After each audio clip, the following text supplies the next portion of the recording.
नमस्कार साथियों, मैं अतुल भारत और आज हम कक्षा 7 की जो हमारी इतिहास की पाठ्य पुस्तक है हमारे अतीत, उसका पार्ट 3 दिल्ली के सुल्तान उनके बारे में आज हम पढ़ने जा रहे हैं। और उसमें आज हम मुख्यतः खलजी और तुगलक वंश के अंतर्गत प्रशासन और समेकन नज़दीक से एक नज़र, मतलब उनके अंतर्गत के प्रशासन के बारे में आज हम पढ़ेंगे, खलजी और तुगलक वंश के।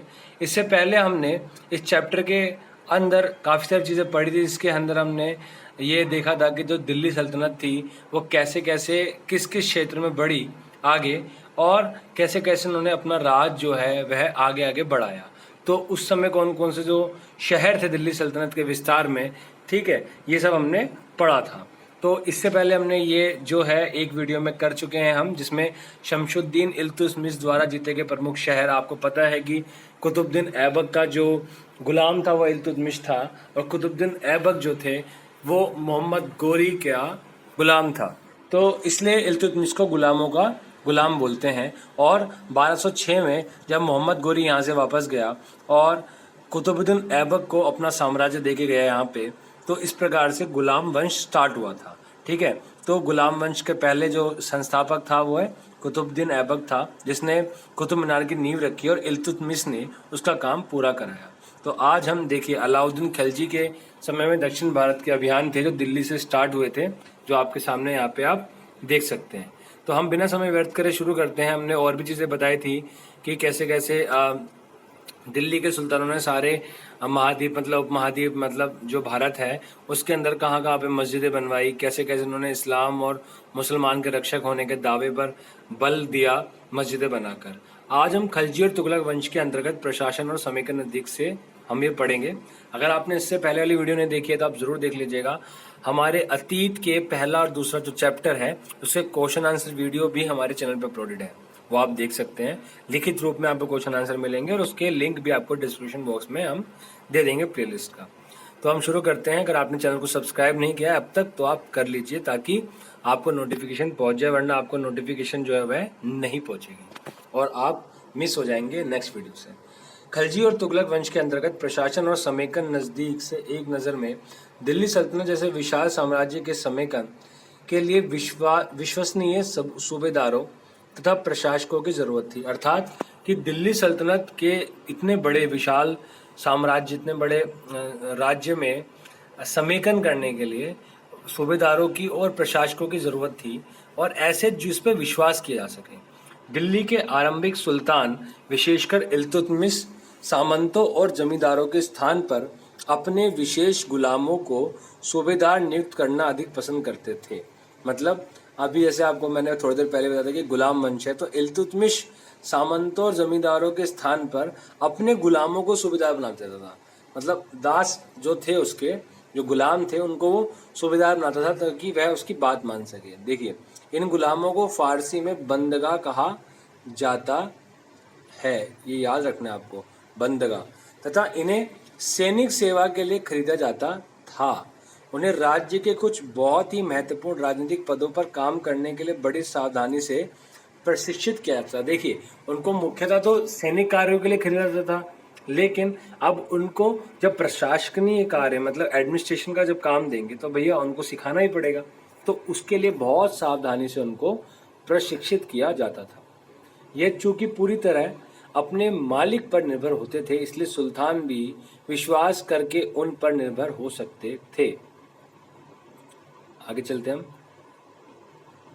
खलजी तथा तुगलक शासक बंदगा का इस्तेमाल करते रहे। ठीक है, आपको पता है कि गुलाम वंश के बाद में ठीक है खिलजी आए थे, और खिलजी के बाद में तुगलक आए थे, फिर आए थे सैयद, और उसके बाद में आया लोदी वंश। ठीक है, ये इस प्रकार से आप देखेंगे कि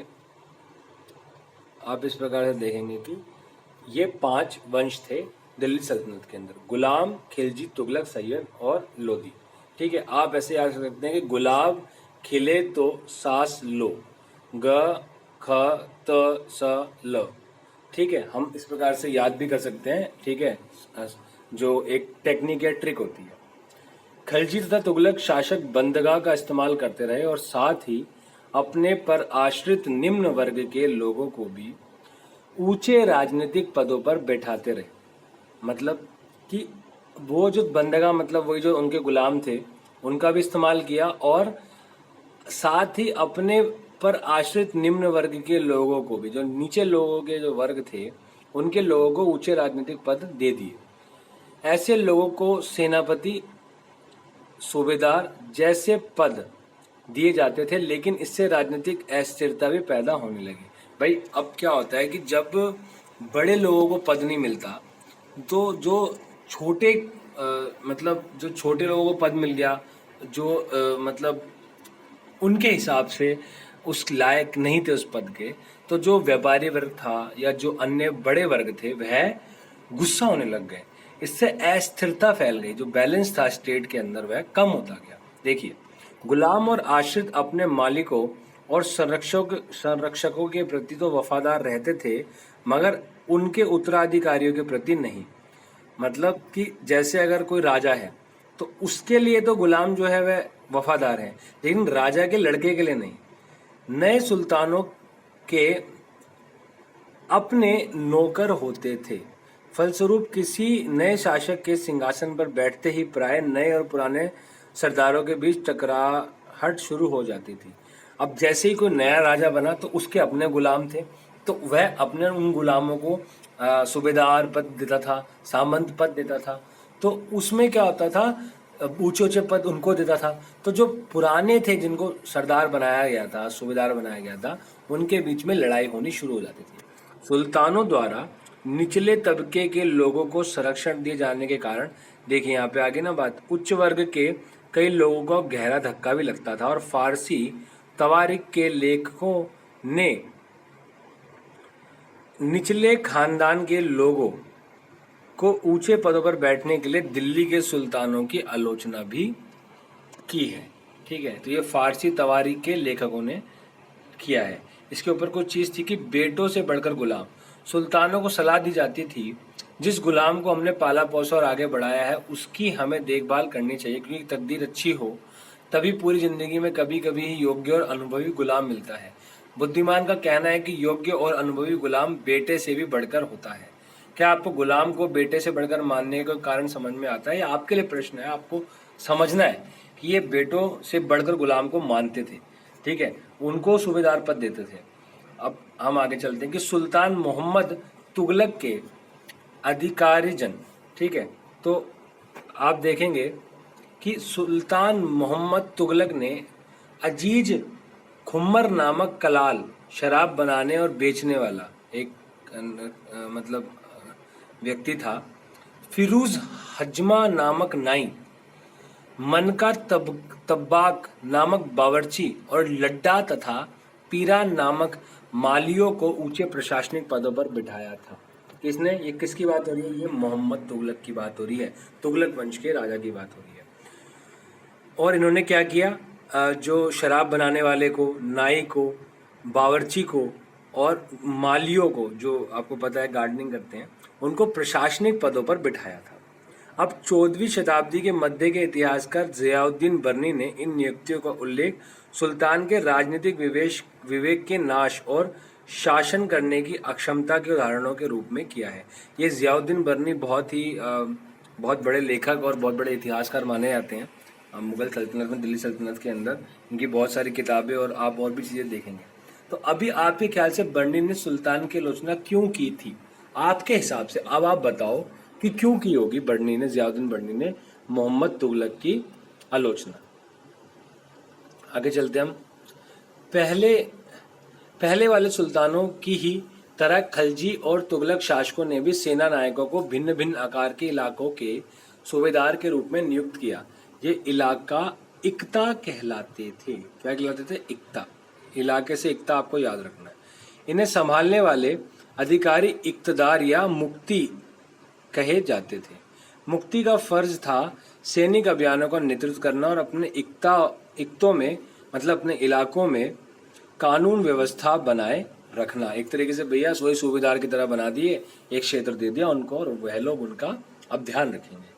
अपने सैनिक सेवाओं के बदले वेतन के रूप में मुक्ति अपने इलाकों से राजस्व की वसूली किया करता था। अब क्या करते थे भैया, सैनिक सेवाओं के बदले वेतन के रूप में मुक्ति, जो मतलब एक इकतदार था, एकता के इलाके का जो वह व्यक्ति था, जो वहाँ का सूबेदार बना दिया गया था, वह वहाँ के राजस्व की वसूली करता, टैक्स लेता था लोगों से, ठीक है। राजस्व के रूप में मिली रकम से ही वह अपने सैनिकों को भी तनख्वाह देता था, और मुक्ति लोगों पर काबू रखने का सबसे प्रभावी तरीका यह था कि उनका पद वंश परंपरा से ना चले और उन्हें कोई भी इक्ता थोड़े थोड़े समय के लिए ही मिले, जिसके बाद उनका स्थानांतरण कर दिया जाए। अब क्या करते थे, जो राजा थे, जो शासक थे, वे क्या करते थे कि उनको बार बार ना जल्दी जल्दी बदल देते थे, उनको थोड़े थोड़े समय के लिए ही यूज करते थे ताकि उनका शासन ना बन जाए। सुल्तान अलाउद्दीन खिलजी और मोहम्मद तुगलक के शासन काल में नौकरी के इन कठोर नियमों का बड़ी सख्ती से पालन होता था, ठीक है। अभी मैंने बता रहा है ना आपको, खिलजी और तुगलक वंश के बारे में हो रहा था, अलाउद्दीन खिलजी और मोहम्मद बिन तुगलक, ये मोहम्मद तुगलक के बारे में है ना। तो द्वारा एकत्रित किए गए राजस्व की रकम का हिसाब लेने के लिए राज्य द्वारा लेखा अधिकारी नियुक्त किए जाते थे। इस बात का ध्यान रखा जाता था कि मुक्ति राज्य द्वारा निर्धारित कर ही वसूले, तय संख्या के अनुसार सैनिक रखे, ना ज्यादा सैनिक रखे और ज्यादा मतलब अपने हिसाब से टैक्स वगैरह ना ले। जब दिल्ली के सुल्तान शहरों से दूर आंतरिक इलाकों को भी अपने अधिकार में ले आए तो उन्होंने भूमि के स्वामी सामंतों और अमीर जमींदारों को भी अपनी सत्ता के आगे झुकने को बाध्य कर दिया। क्या हुआ भाई कि जब दिल्ली के सुल्तान शहरों से दूर आंतरिक इलाकों में गए और अधिकार में लेके आए तो उन्होंने भूमि स्वामी, सामंतों, अमीरों को भी झुका दिया। अलाउद्दीन खिलजी के शासनकाल में भू राजस्व के निर्धारण और वसूली के कार्य को राज्य अपने नियंत्रण में ले आया। स्थानीय सामंतों से कर लगाने का अधिकार छीन लिया गया, बल्कि स्वयं उन्हें भी कर चुकाने को बाध्य किया गया। अब क्या हो गया कि जो स्थानीय सामंत थे, जो मतलब लगान लेते थे, तो उनसे वह अधिकार जो था छीन लिया, बल्कि अब उनको बोला भैया तुम भी कर चुकाओ। तो ये अलाउद्दीन खिलजी के समय की बात है। सुल्तान के प्रशासकों ने जमीन की पैमाइश की और इसका हिसाब बड़ी सावधानी से रखा। कुछ पुराने सामंत और जमींदार राजस्व के निर्धारण और वसूली अधिकारी के रूप में सल्तनत की नौकरी करने लगे। उस समय तीन तरह के कर थे, टैक्स थे। पहला कृषि पर था, जिसे खराज कहा जाता था। अगर कभी क्वेश्चन आ जाए भैया खराज क्या था, तो आपको बोलना है कृषि पर टैक्स था, जो किसान उपज का लगभग 50% होता था, मतलब 50% वह होता था। मवेशियों पर कर था और घरों पर कर था, ठीक है। तो ये भी आपको खिलजी वंश के अंदर उस समय के बारे में पता लगेगा। और खराज कृषि कर था, जो अराउंड 50% था। यह याद रखना जरूरी है कि इस उपमहाद्वीप का काफी बड़ा हिस्सा दिल्ली के सुल्तानों के अधिकार से बाहर ही था। दिल्ली से बंगाल जैसे सुदूर प्रांतों का नियंत्रण कठिन था और दक्षिण भारत की विजय के तुरंत बाद ही वह पूरा क्षेत्र फिर से स्वतंत्र हो गया था। यहाँ तक कि गंगा के मैदानी इलाके में भी घने जंगलों वाले ऐसे क्षेत्र थे जिनमें बैठने में सुल्तान की सेनाएं अक्षम थी। मतलब उनको जीतने में ऐसे कुछ इलाके थे गंगा के क्षेत्र में भी, जहाँ पे जो सुल्तान थे, जो सल्तनत काल के, उन लोगों ने अपना शासन नहीं बना पाए। स्थानीय सरदारों ने इन क्षेत्रों में अपना शासन जमा लिया। अलाउद्दीन खिलजी और मोहम्मद तुगलक इन इलाकों पर जोर जबरदस्ती अपना अधिकार जमा तो लेते थे, पर वह अधिकार कुछ ही समय तक रह पाता था, मतलब लंबे समय तक नहीं कर पाए। सरदार और उनकी किलेबंदी। अफ्रीकी देश मोरक्को से 14वीं सदी में भारत आए यात्री इब्न बतूता, आपने गाना भी सुना होगा, एक छोटा सा बना था इब्न बतूता, मैं कुछ ऐसे करके एक गाना बनाया हुआ था, कुछ ऐसे टाइप का था, कुछ पता नहीं कौन सी मूवी का था, मुझे भी याद नहीं आ रहा। तो वो क्या था, ये एक यात्री था, और वो उसी टाइप का ऐसे कोई वर्ड है, आई थिंक वो नाम गाना उसके ऊपर नहीं है, लेकिन ऐसे ही एक आप नाम आप याद रखेगा। तो ये बहुत वो है कि 14वीं सदी में एक यात्री आया था मोरक्को से। मोरक्को अफ्रीका में है, आपको पता होगा, भूमध्य सागर से लगता हुआ देश है। वहाँ का एक ये यात्री आया था और वह यहाँ पे काफ़ी टाइम तक रहा और उसने बहुत सारी किताबें लिखी, देखा कि भैया भारत कैसा है, ये सारी चीज़ें। तो इब्न बतूता ने बतलाया है कि सरदार कभी कभी चट्टानी ऊबड़ खाबड़ पहाड़ी इलाकों में किले बनाकर रहते थे और कभी कभी बांस के झुरमटों में भारत में बांस पोला नहीं होता। तो यह बहुत बड़ा होता है, मतलब पोला मतलब छोटा नहीं था, बहुत बड़े आकार का होता था बांस। इसके अलग अलग हिस्से आपस में इस तरह से गुते हैं कि उन पर आग का भी असर नहीं होता और वह कुल मिलाकर बहुत ही मजबूत होते थे। सरदार इन जंगलों में रहते हैं जो इनके लिए किले के प्राचीर का काम देते हैं। इस दीवार के घेरे में ही उनके मवेशी और फसल रहते हैं। अंदर ही पानी भी उपलब्ध रहता है, अर्थात वहां एकत्रित हुआ वर्षा का जल। इसलिए उन्हें प्रबल बलशाली सेनाओं के बिना हराया नहीं जा सकता। ये सेनाएं जंगल में घुसकर खास तौर से तैयार किए गए औजारों से बांसों को काट डालती है। सरदारों की रक्षा व्यवस्था का वर्णन कीजिए। ठीक है, तो अभी आपको बताना देखो सरदारों ने कैसी व्यवस्था कर रखी थी, बांसों से अपनी दीवारें बना रखी थी और कैसे कैसे उन्होंने बहुत तरीके से अपने आप को फैला रखा था। ठीक है, आगे चलते हम। अब देखो चंगेज खान की बात आ रही।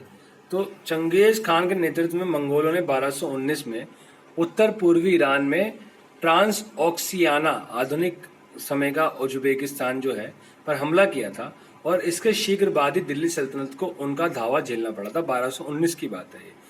ठीक है, अलाउद्दीन खिलजी और मोहम्मद तुगलक के शासन कालों के आरंभ में भी दिल्ली पर मंगोलों के धावे बढ़ गए थे। देखिए 1219 में तो इल्तुतमिश का ही टाइम था ना, कुतुबुद्दीन ऐबक और इल्तुतमिश वगैरह का ही टाइम था। लेकिन उसके बाद में सल्तनत काल में जो खिलजी वंश है या तुगलक वंश है, उसमें भी आरंभ में दिल्ली मंगोलों के आक्रमण से जूझी।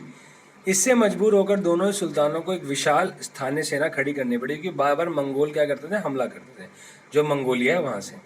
इतनी विशाल सेना को संभालना प्रशासन के लिए भारी चुनौती थी। आइए देखिए कि दोनों सुल्तानों ने इस चुनौती का सामना कैसे किया। देखिए अभी आपके सामने ये मैप आ गया, तो हम अलाउद्दीन खिलजी के बारे में पढ़ेंगे पहले कि अलाउद्दीन जो खिलजी है उसने क्या किया, दिल्ली पर 2 बार हमले हुए, जिसमें 1299 और 1300 की बात है। ठीक है, और 1302 और 1303 की बात है। ये एक टाइम पीरियड है और ये एक टाइम पीरियड है। इनका सामना करने के लिए अलाउद्दीन खिलजी ने एक विशाल स्थायी सेना खड़ी करी। अलाउद्दीन खिलजी ने अपने सैनिकों के लिए सीरी नामक एक नया गैरिसन शहर बनाया। मानचित्र 1 में इस शहर को ढूंढिए। अभी आप ऊपर देख लेंगे, मैं दिखा दूंगा। सैनिकों के पेट भरने की समस्या को गंगा यमुना के बीच की भूमि से कर के रूप में खेती की पैदावार इकट्ठी करके हल किया गया। किसानों की पैदावार का 50% हिस्सा कर के तौर पर तय कर दिया गया था। यह अलाउद्दीन खिलजी की बात हो रही है। सैनिकों को वेतन भी देना होता था। अलाउद्दीन ने सैनिकों को इक्ता के स्थान पर नगद वेतन देना तय किया। इक्ता तो आपको पता है, इक्ता मतलब इलाका, भूमि देना। भूमि की जगह उसने नगद वेतन देना शुरू कर दिया। सैनिक अपना आवश्यक सामान दिल्ली के व्यापारियों से खरीदते थे और यह आशंका थी कि व्यापारी अपनी चीजों की कीमतें बढ़ा देंगे। इसे रोकने के लिए अलाउद्दीन ने दिल्ली में चीजों की कीमतों पर नियंत्रण लागू किया। अफसर बड़ी सावधानी से कीमतों का सर्वेक्षण करते और जो व्यापारी निश्चित दरों का उल्लंघन करते थे उन्हें सजा भी मिलती थी। अलाउद्दीन ने प्रशासनिक कदम काफी सफलता रहे और इतिहासकारों ने कीमतों में कमी और बाजार में वस्तुओं की कुशलता से आपूर्ति के लिए उसके शासनकाल की बहुत प्रशंसा भी की है। मंगोल आक्रमण के खतरे का भी उसने सफलतापूर्वक सामना किया था। अभी आपने देख लिया कि भैया कैसे कैसे उसने किया। आप दोबारा भी आप वीडियो को पीछे करके भी देख सकते हैं और तेज लगे थोड़ी धीमे कर लीजिएगा वीडियो, वरना और 360p पे आप वीडियो देखिएगा, आपको वीडियो अच्छे से समझ में आएगी। मोहम्मद तुगलक के शासन के प्रारंभिक वर्षों में सल्तनत पर हमला हुआ। ठीक है, अब क्या हुआ, मंगोल सेना परास्त हो गई, हरा दिया। मोहम्मद तुगलक को अपनी सेना की शक्ति और अपने संसाधनों पर इतना विश्वास था कि उसने ट्रांस ऑक्सियाना पर आक्रमण की योजना बना ली। एक स्थायी सेना तैयार करना उसका आक्रामक कदम था। अब क्या किया, मोहम्मद तुगलक था, उसने तो हराया मंगोलों को, साथ में ट्रांस ऑक्सियाना मतलब उज्बेकिस्तान पर भी हमला कर दिया। नया गैरिसन शहर बनाने के स्थान पर दिल्ली के 4 शहरों में से सबसे पुराने शहर दिल्ली एक कोहिना को निवासियों से खाली करवाकर वहां सैनिक छावनी बना दी गई। पुराने शहर के निवासियों को दक्षिण में बनी नई राजधानी दौलताबाद में भेज दिया गया। इसने क्या किया, उसने तो नया शहर बनाया, गैरिसन ग्राउंड बनाया है ना, उसने तो गैरिसन बनाया अलाउद्दीन ने। सिरी नामक एक नया गैरिसन शहर बनाया।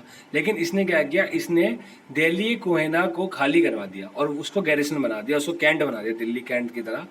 वहां पे अब आर्मी के लोग रहेंगे, मतलब उसकी सेना रहेगी। और बोला कि भाई दौलताबाद में बाकी सब लोग दौलताबाद में जाओ। सेना को खिलाने के लिए उसकी इलाके के खाद्यान्न इकट्ठा किया गया, लेकिन सैनिकों की विशाल संख्या की जरूरतें पूरी करने के लिए सुल्तान ने अतिरिक्त कर भी लगाए। इसी दौरान उस क्षेत्र में अकाल भी पड़ गया। अब भाई जितना पैदावार थी उससे ज्यादा की क्या कहते हैं खपत थी, तो वहां पे अकाल पड़ गया। मोहम्मद तुगलक भी अपने सैनिकों को नगद वेतन देता था। अलाउद्दीन खिलजी ने तो भैया इक्ता था, लेकिन इक्ता छोड़ के नगद वेतन शुरू कर दिया। अब मोहम्मद बिन तुगलक ने भी नगद वेतन देना शुरू किया, देता था, मतलब वो पहले से देता था। लेकिन कीमतों पर नियंत्रण करने की जगह उसने कुछ कुछ आज की कागजी मुद्रा की तरह टोकन मुद्रा चलाई। ये सिक्के धातु के बने होते थे, लेकिन सोने चांदी के ना होकर सस्ती धातु के। 14वीं सदी के लोगों को इस मुद्रा पर भरोसा नहीं था। वे बड़े चतुर थे, अपने सोने चांदी के सिक्के वे बचाकर रख लेते थे और अपने तमाम कर इस टोकन मुद्रा से ही चुकाते थे। इस सस्ती मुद्रा जैसी जाली सिक्के भी बड़ी आसानी से बनाए जा सकते थे। मोहम्मद तुगलक द्वारा उठाए गए प्रशासनिक कदम बेहद असफल रहे। अलाउद्दीन खिलजी के प्रशासनिक कदम बहुत बेहतर थे, लेकिन मोहम्मद तुगलक के प्रशासनिक कदम असफल रहे, फेल हो गया वो। कश्मीर पर उसका आक्रमण पूरी तरह फेल हो गया, विफल रहा। तब उसने तुरान पर हमला करने का इरादा छोड़ दिया और अपनी विशाल सेना को भंग कर दिया, मतलब अपनी भैया वो कर दिया, अपनी सेना को वो मतलब डिस्पर्स कर दिया, अलग अलग कर दिया, विभक्त कर दिया। इस बीच उसने प्रशासन संबंधी जो कदम उठाए थे उनसे कई परेशानियां पैदा हो गई। दौलताबाद ले जाए जाने से लोग बहुत नाराज थे। करों में वृद्धि और गंगा यमुना के दबाव में अकाल से विक्षुब्ध जनता बगावत पर उतर आई और मोहम्मद तुगलक को अंततः टोकन मुद्रा भी वापस लेनी पड़ी। इन तमाम असफलताओं को गिनती करने में हम कभी कभी भूल जाते हैं कि सल्तनत के इतिहास में पहली बार दिल्ली के किसी सुल्तान ने मंगोल इलाके को फतेह करने के अभियान की योजना बनाई थी, जहां अलाउद्दीन खिलजी का बल प्रतिरक्षा पर था और मोहम्मद तुगलक के द्वारा उठाए कदम मंगोलों के विरुद्ध सैनिक आक्रमणों की योजना का हिस्सा थे। तो अभी आपको समझ में आया कि अलाउद्दीन खिलजी ने तो अपने आप को बचाने के लिए सेल्फ डिफेंस के लिए एक सेना बनाई थी, पर मोहम्मद तुगलक जो था उसने बनाई थी आक्रमण के लिए और क्षेत्रों को जीतने के लिए, लेकिन वह मुख्यतः फेल रहा, इसलिए इसको हम सब भूल जाते हैं। 15वीं तथा 16वीं शताब्दी में सल्तनत। तो अभी 15वीं और 16वीं शताब्दी में सल्तनत की बात आ गई है, जिसको हम नेक्स्ट वीडियो में करेंगे और नेक्स्ट वीडियो में इसको हम कंप्लीट करेंगे। तो आप वीडियो में यहाँ तक बने रहे। आई एम वेरी हैप्पी कि आप लोग पढ़ रहे हैं और बहुत अच्छे से पढ़ रहे हैं, आपको समझ भी आ रहा है चीज़ें। अगर कोई भी चीज़ समझ में नहीं आती तो दोबारा वीडियो को देखिएगा। हिस्ट्री थोड़ा सा कठिन है, लेकिन अगर आप उसको कहानी के रूप में, जैसे अभी आप इंजॉय कर रहे होंगे कहानी के रूप में, आपको बहुत अच्छा लगेगा। वीडियो धीमे हैं तो तेज कर लीजिएगा, तेज है तो धीमे कर लीजिएगा। चैनल को सब्सक्राइब जरूर कर लीजिएगा। हमारे साथ में जितने लोग भी जुड़े हैं उनसे ये अनुरोध है कि घर में रहिए, पढ़ते रहिए और चैनल को सब्सक्राइब करके और लोगों तक भी वीडियो पहुंचाइए, शेयर करिए, ज़्यादा से ज़्यादा लोगों की हेल्प करिए। शिक्षा बांटने से, ज्ञान बांटने से आपका बढ़ता है, आपको खुशी प्राप्त होती है। जितना ज़्यादा आप ऐसा करेंगे आपको उतनी ज़्यादा खुशी प्राप्त होगी। आप घर पे रहिए, स्वस्थ रहिए, मस्त रहिए। नेक्स्ट वीडियो में हम जल्दी मिलेंगे। 15वीं तथा 16वीं शताब्दी में सल्तनत के ऊपर हम वीडियो लेके आएंगे। अभी थोड़े देर में ही आपको, एक आध दिन में ही ये वीडियो मिल जाएगी, नेक्स्ट वीडियो। और बाकी जो वीडियोस है कक्षा 7 की पृथ्वी के ऊपर, जो मतलब हमारे भूगोल के ऊपर जो वीडियो है, ठीक है, कि जो हमारे अतीत है, ठीक है, सामाजिक एवं राजनीतिक जीवन है, विज्ञान है, ध्रुवा वसंत है, इन सब के चैप्टर्स हैं हमारे पास। भूगोल का हमारा चैप्टर है, तो आप इन सारे चैप्टरों को देख सकते हैं और अच्छे से आप पढ़ सकते हैं। तो आपको मैं शुभकामना दूंगा कि आप घर में हैं, पढ़ रहे हैं, आप बहुत अच्छा काम कर रहे हैं। आप ऐसे पढ़ते रहिए, जल्दी सफल होएंगे और बहुत अच्छे नंबर लेके आएंगे। आप घर पे रहिए, स्वस्थ रहिए। नेक्स्ट वीडियो में मिलेंगे, तब तक के लिए जय हिंद, जय भारत।